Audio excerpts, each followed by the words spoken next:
Right, welcome everybody to both sides of the conversation for another presentation of our Educational Thursdays. We have another phenomenal guest coming on. He's coming back again. This is his second one he done. The first one he did for us was workplace rights. We got Justin Ward coming on. But before we get started, just want to thank everybody again for tuning in for tonight's segment. Just want to also say thank you to the community who's been donating, supporting us. Shout out to Nate Ford, Diane, Gray over at 100% into Shell.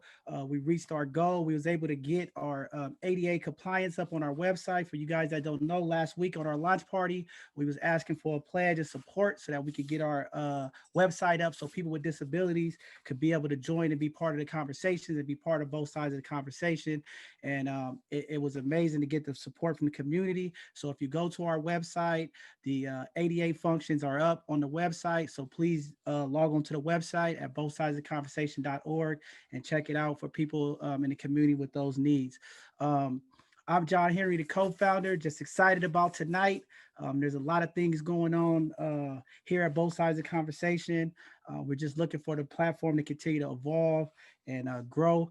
And it's heading in the right direction. And I'm just proud of the growth. And thanks to the team for just staying grinding and getting things done. It's very important in these times that this information goes to our community as we transitioning in this country and as we just transition in our day-to-day lives. And I know we just had a 3.1 earthquake in the East Bay. Hopefully everybody is safe out in that area. Please be mindful to learn how to turn off your water, your gas, your electric, because we might have a big one coming. So hopefully everybody who felt that is okay and everything is good. And with that being said, I'm gonna go ahead and introduce our presentation presenter tonight.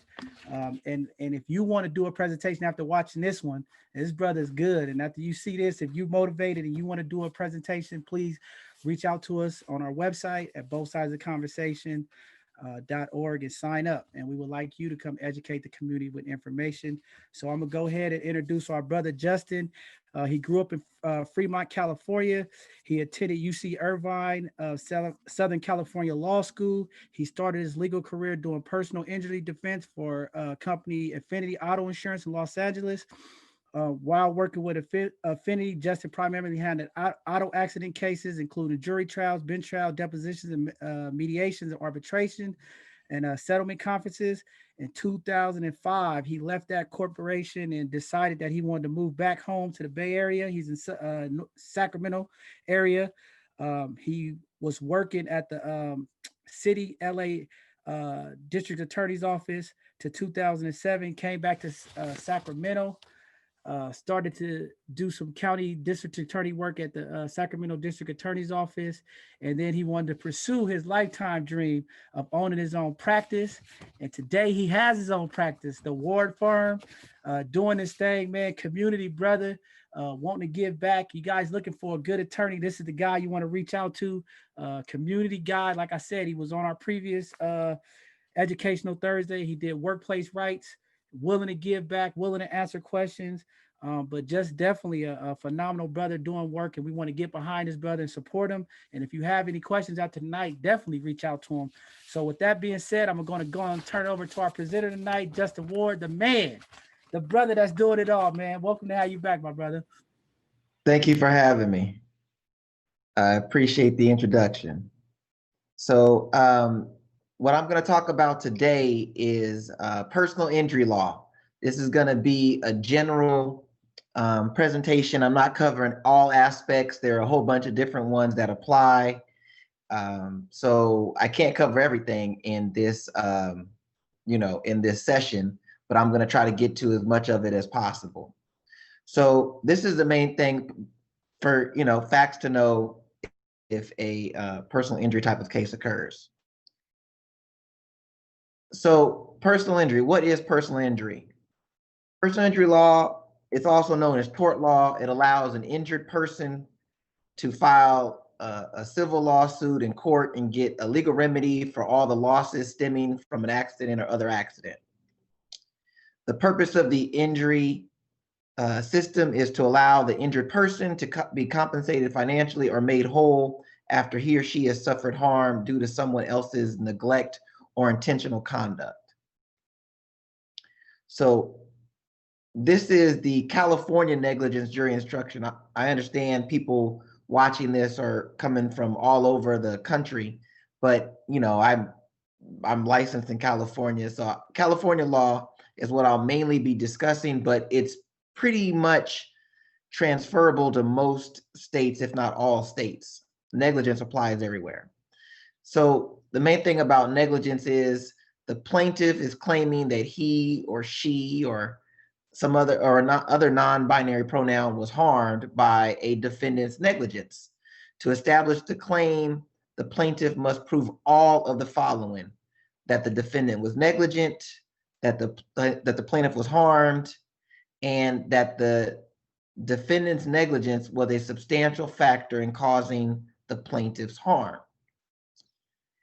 What is negligence? What is the basic standard of care? Negligence is a failure to use reasonable care to prevent harm to oneself or to others.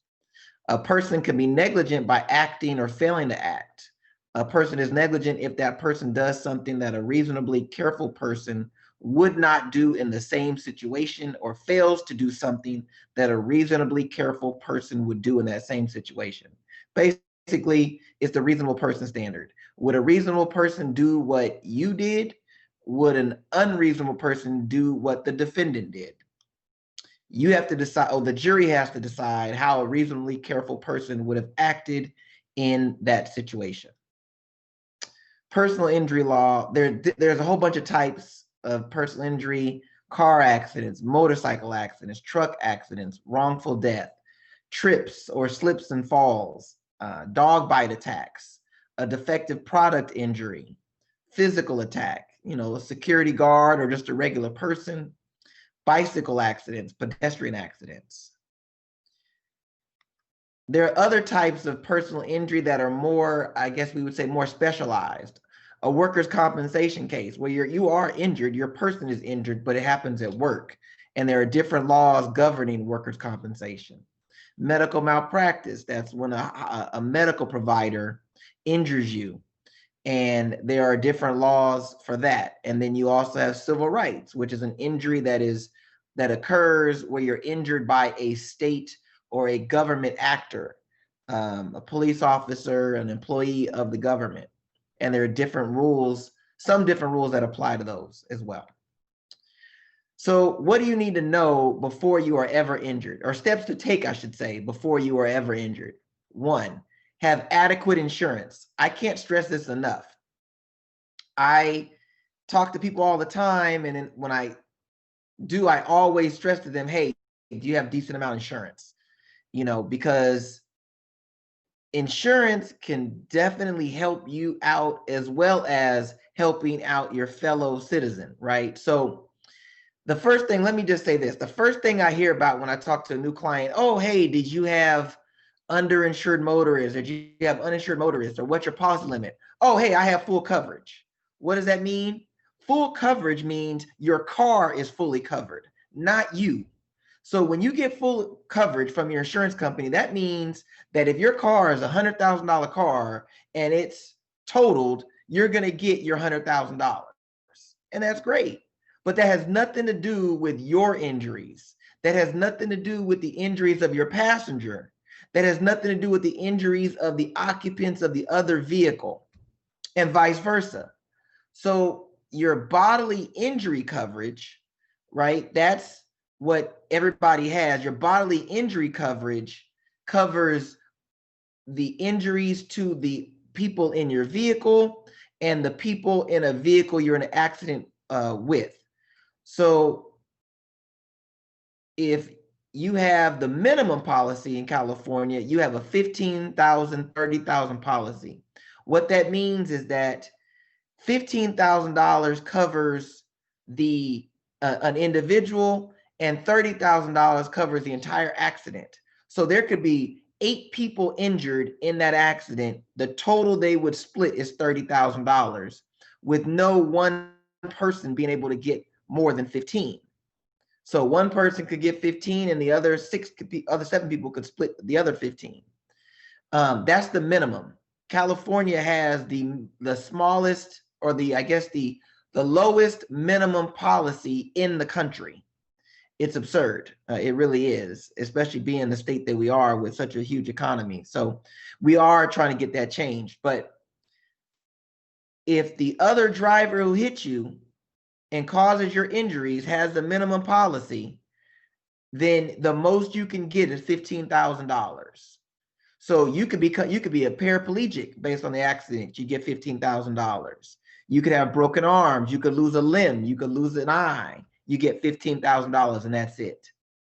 So how do we make sure that we have adequate coverage if we are injured, right? If you're injured, how do you make sure you have adequate coverage?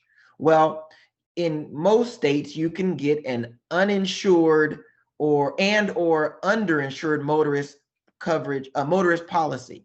What that means is that if the driver who hits you does not have any insurance, you're covered. Or if the driver has a minimal policy or a smaller policy than you, you're covered for the difference. So let's say you have a $100,000 policy and the driver who hits you has a $15,000 policy. If you have underinsured motorists, you would get $85,000 additional dollars, or you could get up to $85,000 additional dollars because you have this policy. If you do not have uninsured / underinsured motorist coverage, you're only going to be able to recover from what the other driver has. And if the other driver doesn't have any coverage, you get nothing. That's just, it's unfortunate, but that's how it works. Other types of insurance: homeowners insurance, renters insurance, there's umbrella policies, a business policy. Basically, homeowners insurance covers anybody who's injured in your home. It doesn't cover you if you're injured in your own home. Renters insurance covers people who are visiting you. It doesn't cover you. However, homeowners and renters may cover you if you are injured outside the home. That is possible. It won't cover you if you're injured in a car, but it could cover you walking. It could cover you if you're injured on a bicycle. Some policies do cover that. An umbrella policy is a policy you get in addition to your homeowners and or your automobile coverage, that you can get umbrella policies up to $5 million or more.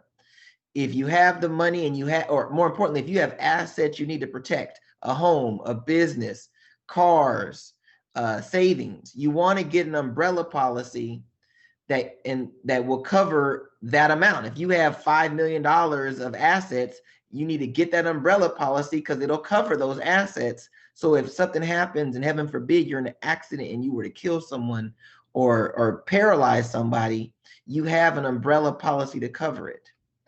I strongly recommend that.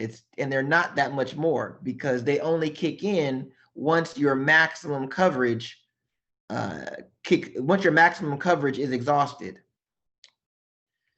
Other steps to take: have a medical power of attorney or an advance directive that you keep a copy of in your vehicle, and you also keep a copy of it with your primary care physician. That way, if you are injured, you have the person who you want to make your medical decisions will have that, and they can make those decisions. And in a lot of states like California, if you're not legally married, or you're not a dependent, or a spouse, or a child, or a relative, you're just you're a girlfriend, you're a boyfriend, you're a fiance, you won't be able to make decisions for your loved one. So you need to have a medical power of attorney or an advance directive in case you are injured in an accident and you need somebody to make those decisions. You can contact an estate planning attorney to do that, or you can even just look it up online yourself. Have your loved one's contact information readily available.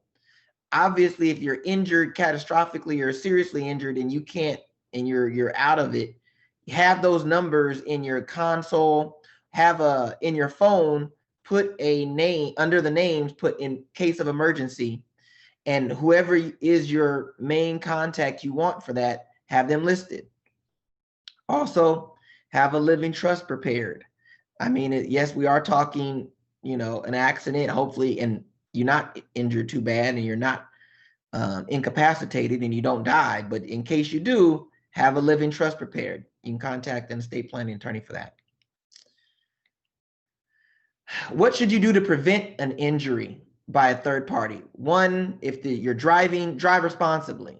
Don't weave in and out of traffic. Don't speed excessively. You know, I mean, you've seen the people on the road they're driving like idiots. Don't be that person. Pay attention to your surroundings while you're driving, while you're walking, boating, etc. So, you know, if you're walking and, you know, you can't just be looking at your phone and walking down the sidewalk, not paying attention. If there's a ditch, there could be a sign that says, watch out, you're not paying attention, you fall in. Well, that's on you because there was a big sign that said, look out. If you're in a restaurant, you're looking at your phone, you're not paying attention to the wet floor sign, you slip and fall. That's on you. So pay attention to those things. Also, if you are a business owner or you're a homeowner and you're having work done near the house or in the building in your business, you need to have those signs alerting people. Be careful who you associate with. If you have friends that are irresponsible, that like to drive recklessly, that like to, you know, play fight, that like to push and hit and are just violent. They get drunk and do stupid things when they're drunk. Those are things to look out for because those type of people will tend to get hurt more than others. And if you're with them, you may get hurt. If you're hiring a contractor, use a licensed or bonded contractor. And that's because if their work isn't properly done, you need somebody to be able to sue, somebody's license to go after, have that information. You hire, you know, Joe contractor who does good work, but isn't licensed and bonded and they don't do a good job, you have no recourse. But more importantly, if they do a bad job and you get injured, or more importantly, your guests get injured, well, that's on you. Your homeowner's insurance or renter's insurance may not cover it if you have work done by unlicensed contractors. What should you do if you are injured by a third party? Number one, call 911 if it's a serious injury. Obviously, in situations where it's a small fender bender, you don't need to call 911. You exchange information. But if you are injured, meaning you're feeling pains right away, that means you have a more serious injury. Because a lot of times it takes a couple of days or it takes a day or so before you feel it. If you're seriously injured, or if the other party is seriously injured, call 911. Make sure people get medical treatment, whether that be you, your passengers, or the other driver. If possible, get the information, the contact information about the other party, their name, address, phone number, write down their license plate. If you don't have a pen or paper, take a picture of it with your phone. Make sure you get their information. Even if you don't feel injured at the scene of the accident, get their information because you don't know. You may wake up tomorrow or the day after, I should say, and you can't get out of bed because your back's so hurt, your neck's so hurt. Get that information.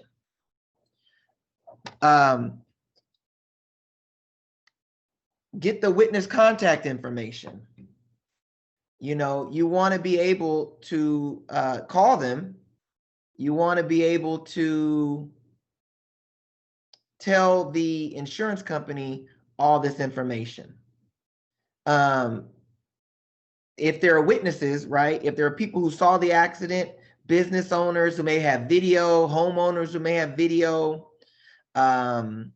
make sure you get their information because a lot of times they're not sticking around for the police to come. So you get that information or have a friend get the information. If they're in a vehicle, take a picture of their license plate so that you can get a hold of them because a lot of times they leave and then it's just your word versus the other driver's word. Take photographs of the vehicles involved, showing the damage. Take photographs of the accident scene, which would show the intersection or show wherever it occurred. Additionally, get medical treatment immediately. If you are in pain, get examined by a doctor, either at the emergency room, urgent care, or make an appointment with your primary care physician. Do not wait And do not call a lawyer before you go to the hospital. There is no reason, there's no need to get a lawyer before you go to the hospital. I get calls from people at times calling me before they go get medical care. And I'm like, well, what are your injuries? Well, I don't know yet. I haven't gone to the doctor yet. Okay, well, if you're not injured, I can't help you. So, and you saying your back hurts isn't an injury. It's you feeling that your back hurts. Let's get a diagnosis from a doctor. Also, contact your insurance company. And let me take a step back. With regard to the medical treatment, there are also other types of medical providers. There's chiropractors, there's physical therapists, occupational therapists. I recommend seeing a doctor first. You just have more credibility with the case if you end up bringing one later. But if you don't have a doctor handy and all you have is a chiropractor, a physical therapist, okay, that's fine. Better them than nobody. Contact your insurance company. If you're involved in an auto accident, you're required to call them. Typically, I think it's within 48 or 72 hours of the accident. And that's whether you're at fault or not. Even if you're not at fault, you need to contact your insurance company. Even if you only have liability insurance, which I strongly recommend you don't just have liability. You need to have uninsured motorists as well as liability. But contact your insurance company to report it. Now, contact a lawyer. This is if you are injured by, if you are injured, then you contact a lawyer. If you're not injured, you don't need to contact a lawyer. Do not speak to the other party's insurance company before speaking to a lawyer. If you're going to hire a lawyer, speak to the lawyer first. When you speak to the other party's insurance company, they are going to be recording that call of quote unquote for quality assurance. And they are going to attempt to use that against you later on. It's almost like not speaking to the police, when you don't, speak to the police when they try to question you, because anything you say can and will be used against you. It is the same with when you talk to the other driver's insurance company. They're making notes. Oh, what did you have any injuries? How injured were you? Did you get any treatment? If you tell them your back hurt, your neck hurt, and your left wrist hurt on November 1st, and then you later on you get a lawyer, and the lawyer, sends a report to the insurance company 5 months later and makes a demand. Well, guess what? If you have new injuries or different injuries, they're going to say, well, we spoke to your client on November 1st. They didn't tell us anything about their left leg. They didn't say anything about their, having constant headaches. They only told us about their neck and their back and their left wrist. So do not speak to the other party's insurance company before you speak to a lawyer. And if you do speak to the other party's insurance company, you only give them the information needed for them to pick up your car or to get your car, get an estimate done of the damage to your vehicle. That's it. Do not discuss your injuries with them at all. Do not post details on social media. Now, you can tell people, oh my goodness, I was in an accident. That's fine. Don't give details. I hurt my neck. I hurt my back. Don't do that. Those things can be used against you later on at trial or in the case to hurt the case. For the same reason I mentioned earlier about if you have different injuries later on or additional injuries later on. Also, with regard to social media, if you have a case pending, right, or a claim pending with an insurance company, do not post all of your daily life activities on social media, because they will use that against you. If you help your dad move and you're picking up boxes, well, then they're going to say, well, how badly hurt was his left knee if he was able to pick these boxes up? Well, my knee hurt, not my back, but you still just don't do it. You could be picking up a really small box, but they're going to say, well, how heavy was the box? And was that box 50 pounds? Well, there's no proof of how heavy the box was. Don't post details that can hurt your case. Don't post information that can hurt your case. Don't, if you're at your, daughter's birthday party, don't be out there breakdancing on the dance floor and post that online. And if you well, you shouldn't be out there breakdancing anyway if you're injured, but more importantly, don't post it online. And remember, other people could post. So don't do anything that would question or call into question your credibility. With regard to retaining an attorney, what do you need to look for? One of the ways to determine or how to find a good attorney is ask friends and family if they know anyone. Ask on social media if they know anyone. Reach out if you know an attorney who does estate planning, but you're in an accident, ask the estate plan attorney if they know a personal injury attorney. We all went to law school. We all know other attorneys, other practice areas, and refer cases or cross-refer cases with each other. Contact your local bar association. Every county or most counties have a bar association for that county. Also, you have various minority bar associations. For instance, in Sacramento, we have the Wiley Manuel Bar Association, which is the local African-American Attorney Association. There's also the California Association of Black Lawyers. Nationally, there's a National Bar Association. So you can do a Google search, top personal injury attorneys, Sacramento, top personal injury attorneys, New York. The thing about the Google search is these are people you don't know. You don't know, I mean, if they're just paying for these to have their information on the first page, or are they are they good? Who knows? Regardless of how you find your attorney, 1 through 5 that I talked about, check out the attorney's reviews. There are different sites that review businesses or that review attorneys specifically. avvo.com. That's an attorney review site. They have attorneys. You can look for attorneys on there, and there's reviews that can be left by clients and other attorneys. Yelp, all businesses can be on Yelp, and most attorneys are on Yelp. Google, you can do the Google review, check the Google reviews as well. If there's 100 reviews and 75 are bad, probably don't want that attorney. Now, if there's 100 reviews and 10 are bad, well, then, there was 10% of the time they couldn't help the clients, or they had unreasonable clients. If there's a lot of good reviews, the attorneys, you probably can use that to determine or decide that they're probably decent, right? But if all they have is bad reviews, you probably want to stay away.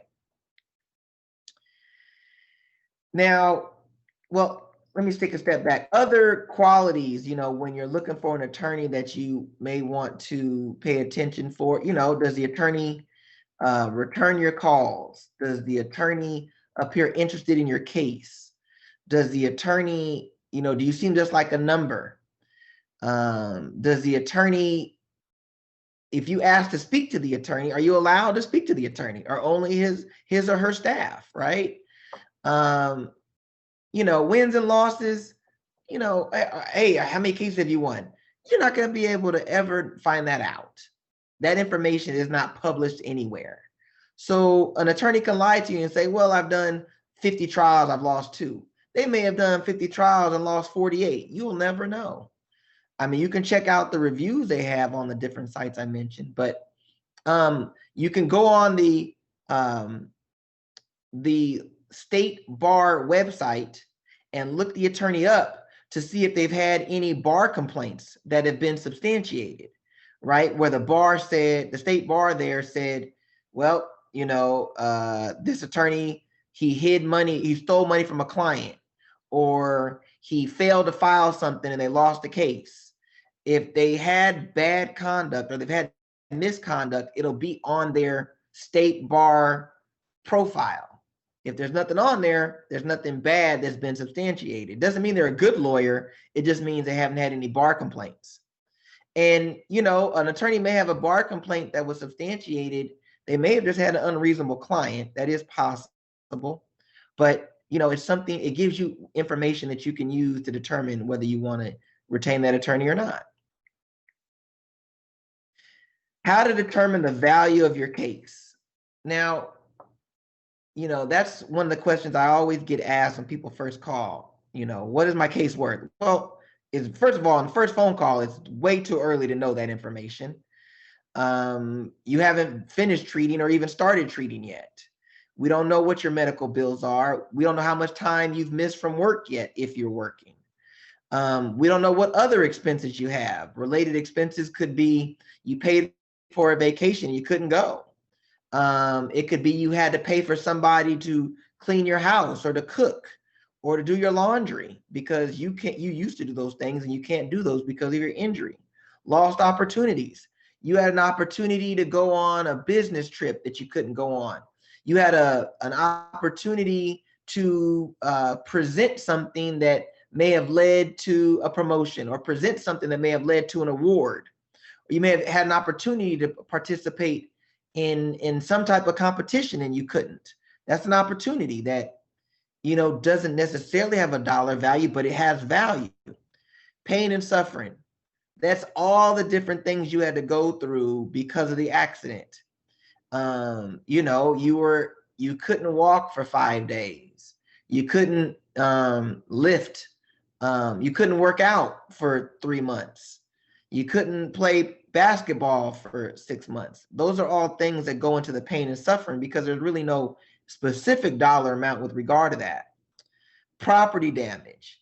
If you're in an accident, an auto accident, and the property damage is $1,000, that's pretty minimal. It's going to be hard, but if you want to argue that you became paralyzed because of that $1,000 accident, now it's possible, but it's not likely. It's not normal for that to occur. So it's going to be a fight. The property damage does matter. It's not always the determining factor, but it is a factor that insurance companies and juries are going to consider. How not to determine the value of your case. So, hey, my friend got, my mom got, my cousin got X amount of dollars. So what?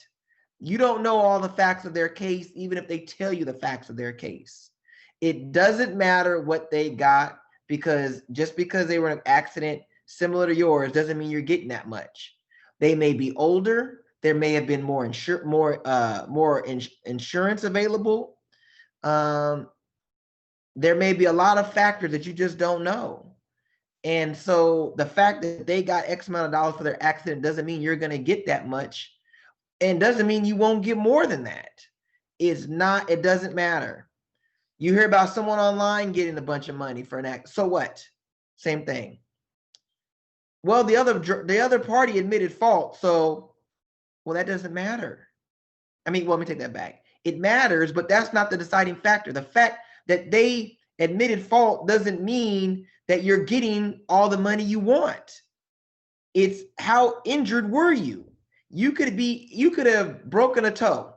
You're not getting $1 million, whether they admitted fault or not. If they don't admit fault, yes, that hurts the case, and it could hurt the case, unless it's pretty cut and dry.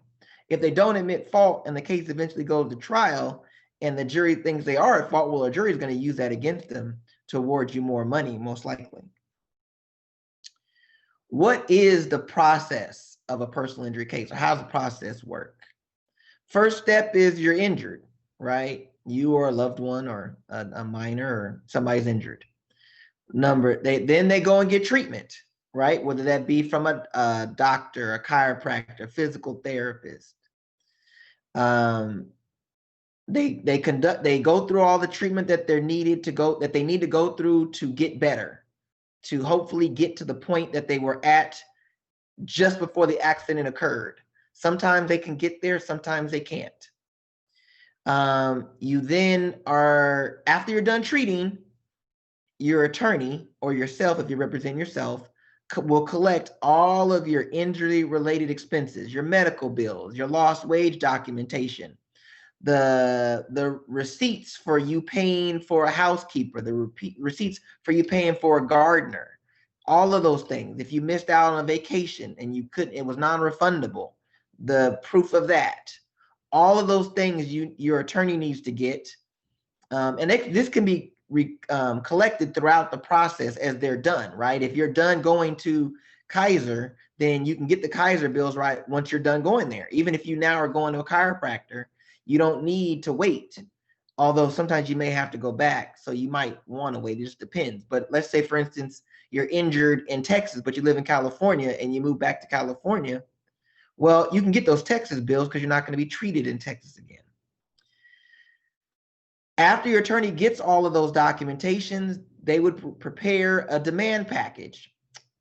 Sometimes a demand package is all the bills, all the lost wages, all of the expenses. It also includes a brief written by the attorney where they talk about the facts of the accident, the injuries that you received, the treatment that you had to receive for those injuries, the other losses that you incurred, whether that be the opportunities, whether that be missed work, whether that be the trips, all of those things. They're going to put all that in there. They'll discuss liability if liability is an issue, which means liability is, of course, who's at fault, who's liable for the accident or for the incident. And I say sometimes you don't prepare a demand package. Sometimes you just, if the other party's denying liability, maybe you don't prepare a demand package, you just file a lawsuit. After the demand package, you send that off, and it's gonna have a dollar amount that you want them to pay. You, of course, are gonna ask for more than you think the case is worth because they're gonna try to come down, right? You want 100,000, well, you don't ask for 100,000, you ask for 200,000. And they start at 50, and then maybe you get down to 100 or more, or a little less. So you engage after you submit the demand package, then the settlement negotiations will start. You want X amount of dollars, or your attorney's going to ask for X, they're going to offer Y, and you're going to see if you can settle somewhere in between. If you can, great, case is done. If you can't, then the lawsuit would have to be filed most likely, or in some cases, there's an arbitration clause. You'd have to do an arbitration, but typically you would file the lawsuit. What are the steps? What is the process of a personal injury lawsuit? So what I was talking about just a few minutes ago was the claim. When you're dealing with the insurance company, that's a claim. And you're dealing, and your attorney or yourself will be dealing with the insurance adjuster.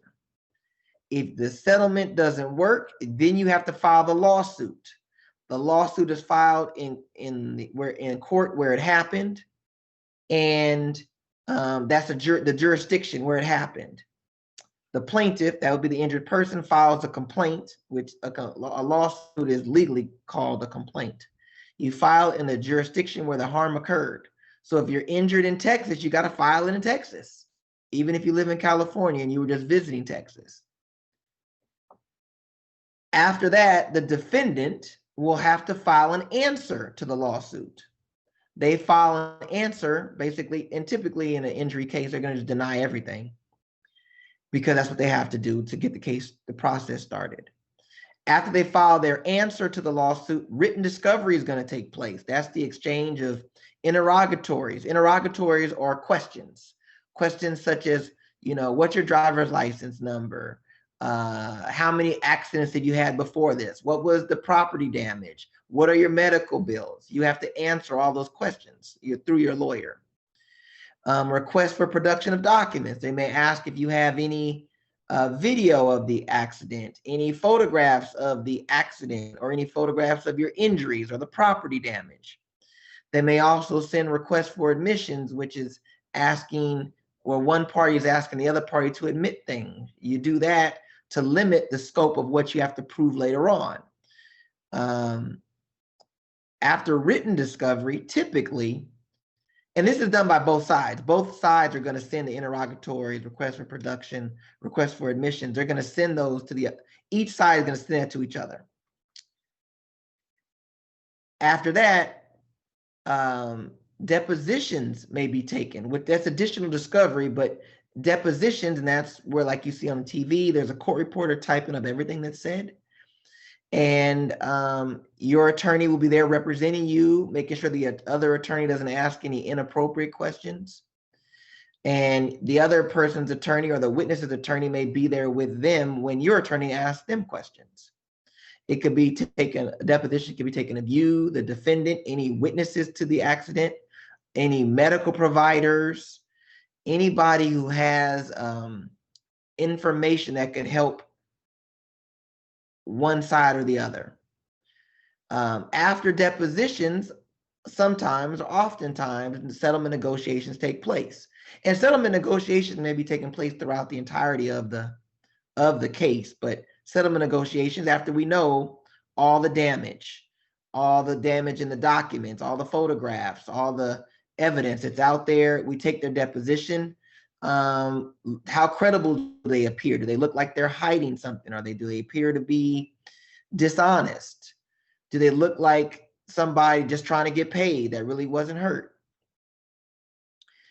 After those settlement negotiations, if they happen, great. If they result in settlement, great. If they don't, you may have a mediation where you have a formal settlement negotiation where you hire somebody who is a mediator that for a living gets parties to come to agreements. You typically, or prior to COVID, you'd meet at the mediator's office, but now they're doing a lot of them on remotely, and you'll be in a room with your attorney or a remote room with your attorney. The other parties will be in a room, and the mediator will go back and forth between the different breakout rooms.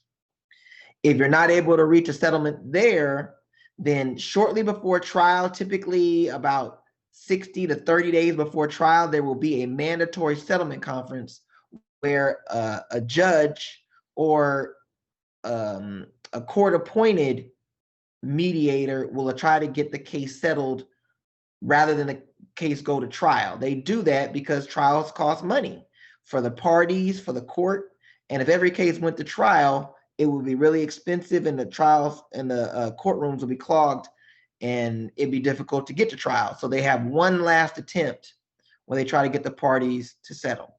That doesn't work, you have trial. And trial is a lot like you see on TV. You'll be in the courtroom with your attorney. The other party will be in the courtroom with their attorney. If you're the plaintiff, you're going to call your witnesses, which will be your client, any witness to the collision or the accident, the medical providers to talk about the treatment and whether the bills are reasonable. You may have to hire an expert to say whether or not they feel that the other driver was at fault, or an expert to say whether or not an accident of this type could cause the injuries that you received. The other party is going to hire an expert to say that you shouldn't have been injured in this accident or this type of accident. At the end of the trial, the jury, if you have a jury trial, in California, 9 out of 12 have to make the decision. 9 out of 12 are going to decide whether you proved your case or not. And the standard is by preponderance, meaning more likely than not. 50.1% to 49.9%, you win. That's how it is in California. Other states, it has to be 100% to 0. 99 to 1, and you would lose in some states, unfortunately. One is called a contributory negligence, and the other, I'm losing my train of thought. I can't remember the exact name. One is contributory negligence, and the other, I can't remember. The contributory negligence state is basically you contribute to the negligence, you contribute to your harm, you get no money. In California, it is a comparative negligence state, meaning how much fault the other party had determines how much they pay. Your case could be worth $1 million, but if a jury determines in California that you are 99% at fault, then you get 1% of that $1 million, which would, by my limited math skills, I believe would be $10,000. That's how it is in California. Other states, it's a little different. What are the deadlines, the important deadlines to know?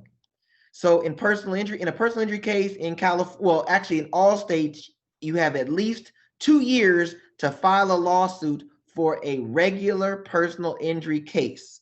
What I mean by that is auto accident, if you fall in a bathroom somewhere, or you trip over something on a sidewalk, or the sprinkler didn't go down and you trip and fall, you got 2 years at a minimum. Some states a little more. You might have 3. If it was a government actor and you're trying to recover money, you have 6 months to file a claim against that government agency. If it was a state vehicle, you file it against the state. County vehicle, you file against the county, and so on. There are other deadlines for instance, medical malpractice. It has a 1-year deadline. It's not 2 years, it's just 1. So, and it's 1 year from when the harm occurs or when you determine that the harm occurred. For instance, let's say you have surgery, and then 6 months later, you're having a lot of pain in your stomach. You go and get checked out. They do an x-ray. They realize that the doctor left a surgical sponge in your stomach.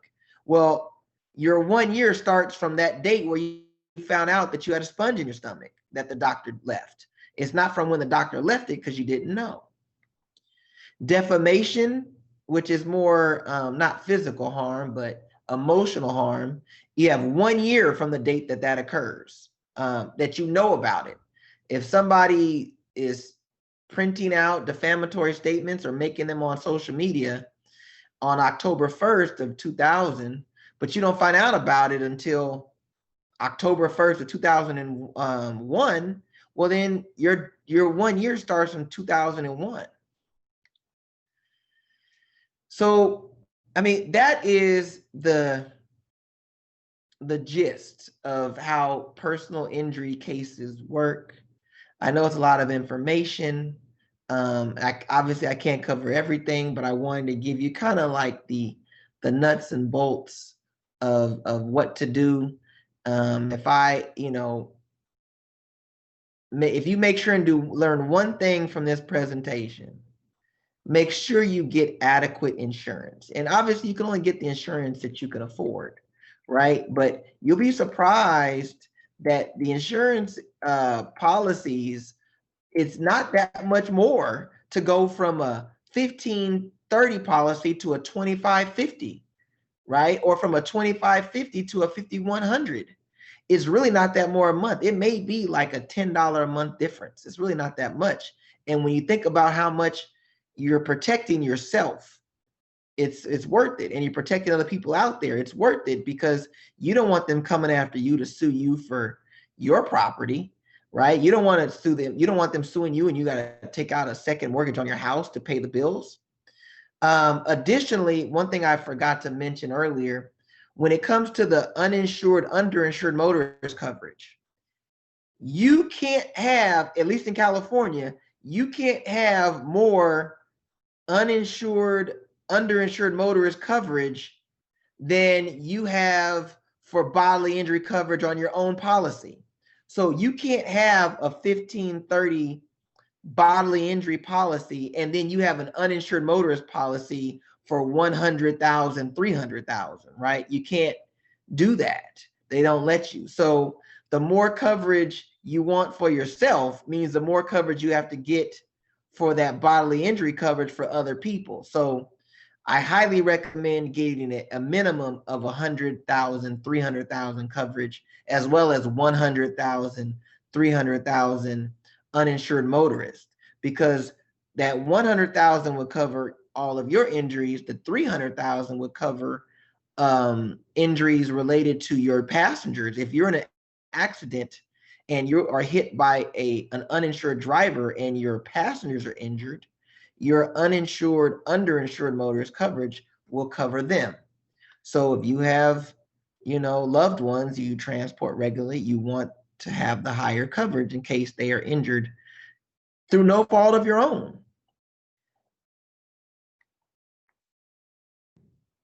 And with that, that is, that's the end. If you have any questions, I'm open to answer any questions. Man, what a presentation. Eloquently put, epic conversation. Thank you, Justin, for just sharing the information with our people. Again, if you didn't get nothing, get the insurance. I mean, that's what we're trying to do here. Both sides of the conversation is educate the people, make sure that we know what we need to protect ourselves and protect our assets because we understand the disparities. The gap of information is what's keeping us behind. And a lot of people, when we don't protect ourselves with the right insurances, we lose our wealth to just not being aware of information. So that was great information. And then the other thing that I took from it, and this is something that we continue to try to educate our community, not only in these type of cases, but criminally, stop the social media. Stop telling on yourself. So thanks for putting that out there the way you did, because that's very important. A lot of people, they don't think about that stuff, and they get on Facebook and they get on Instagram and they get to posting all of this stuff, and they don't understand how it impacts them. So, thanks, Justin, for bringing that up. I'm looking now through the Facebook group. I see one question, but it was just about the conversation tonight. Let me see. Just look over on the page. I'm not really seeing any questions right now. Let me look on one other spot. Just make sure I'm not missing anything. I try to cover this all the time. I always miss somebody. Nope, I think we good. No comments or questions.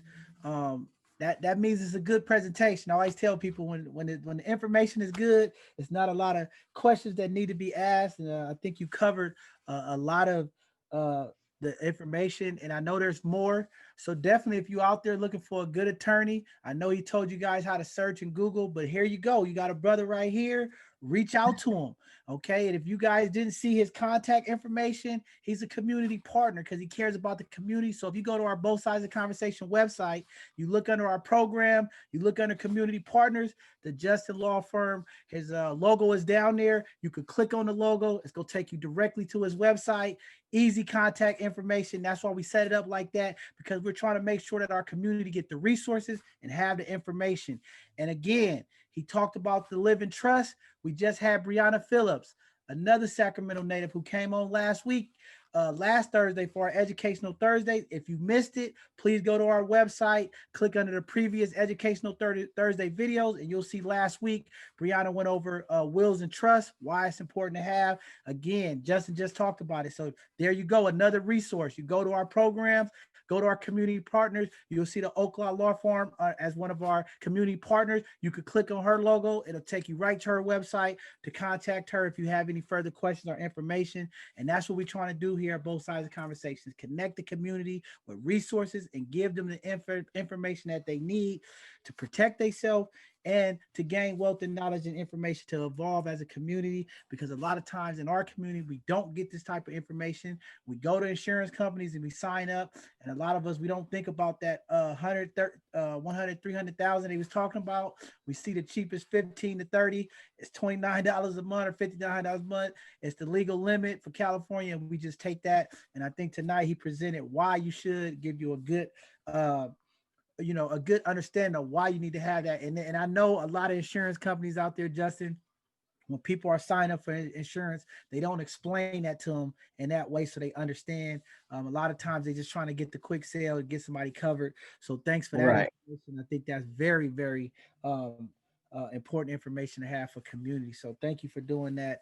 Again, Justin Ward, another brother who's committed to community, came back to educate the community. And we talk about this all the time as people climb the educational ladder, the corporate ladder, reaching back, helping community. This brother that went through the legal system and starting his own firm, and now he's reaching back to educating impact the community with information. So definitely, if you're looking for someone to represent you and you're in California, he did say he's just in California, but there are attorneys all over the country. But definitely, if you're in California, you need some representation, you want somebody you can trust, an honest brother that's going to make sure he give you the proper information for you to help make your choice and decision on which way to go. That's the guy you want to reach out to. So thank you again, Justin, for coming on. I'm sure if anybody have any questions, we're going to go ahead and forward them your information, or they can go through our website. We'll post this video up and replay it in our group as well as on our YouTube. And just thank you for giving up your time, brother, for coming on tonight. It's very important that we have people that look like us. See, that's the thing, Black and brown community. We trying to get people who look like us, because I know sometimes our community, the struggle is we have to see somebody that look like us to believe it, to show me, show me, show me. That's how it is for us. So thank you again for coming on. And we appreciate your support here at both sides of the conversation, and looking forward to doing other things in the future with you as a community partner as well. And with that being said, ladies and gentlemen, before we end this segment tonight, this Sunday, we'll be going live again for our Sunday conversation. We're going to have a phenomenal amount of guests on and panelists. We're talking about the inequities in our education. We're going to have students from high school, students from college. We're going to have some professors. We're going to have some of our BSU people who was hidden gems coming on, and we're going to be talking about some of these issues that's taking place, not only in COVID. We know COVID has caused a lot of these issues, but just a normal things that the young people are seeing in schools, and then just getting it from our professors and other teachers and information. So please join us this Sunday for that conversation. I think it's going to be a very impactful conversation with our young people. And I think it's time for our school boards, our teachers, our parents, and the community to really hear from our young people and understand the struggles and the things that they see that's affecting them in their educational process. I think we need to hear it. And hopefully some of our elected officials that see it can get behind the support and make sure that our young people are getting the proper things that they need to be successful academically. And then following Tuesday, we'll be coming back for another segment of Hidden Gems. Y'all know every Tuesday it's our Hidden Gems. We'll have some more community leaders and some businesses that's going to be coming on that we're going to be highlighting for that segment. And, that's what we do every week here. So appreciate you guys for supporting. Don't forget, if you want to donate, you want to sponsor us, or you want to do something, go to our website, click the donate, support as we're trying to evolve this platform.